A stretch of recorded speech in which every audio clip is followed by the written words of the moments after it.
Bitcoin isn't falling in isolation. Something bigger is happening across markets. Silver already cracked. Crypto followed.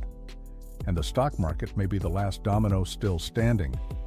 Today, I want to walk through a potential worst-case scenario for Bitcoin. Not a prediction, not hype, but a risk every serious investor should understand.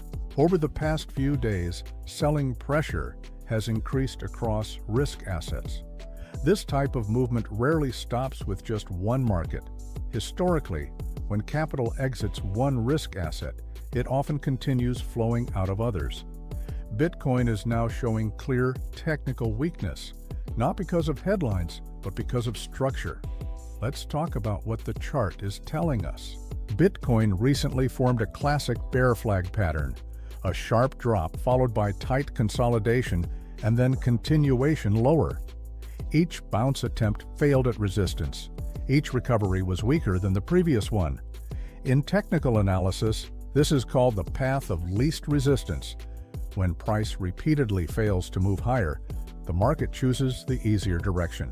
That direction right now is down. The first major support zone sits near $74,000 to $75,000. A bounce there would be normal, but a bounce does not mean a bottom. From a long-term perspective, this level alone does not represent a major cycle low. Markets often need deeper retracements to fully reset sentiment and positioning. Now let's talk about the worst-case scenario. This is not what must happen. It's what could happen if broader markets experience a significant breakdown. On the long-term Bitcoin chart, a head and shoulder structure is forming. If confirmed, this pattern projects a measured move toward the $35,000 to $36,000 zone. That level aligns with historical Bitcoin bear market behavior, where drawdowns of 70 to 80% are not uncommon. Again, this is not a forecast, it's a risk scenario. This outcome becomes more likely only if the stock market experiences a major correction in the range of 20 to 30%. If equities remain stable, this scenario may never play out. Charts don't move randomly, they reflect human psychology. Fear, hesitation, confidence, and exhaustion are all visible in price action.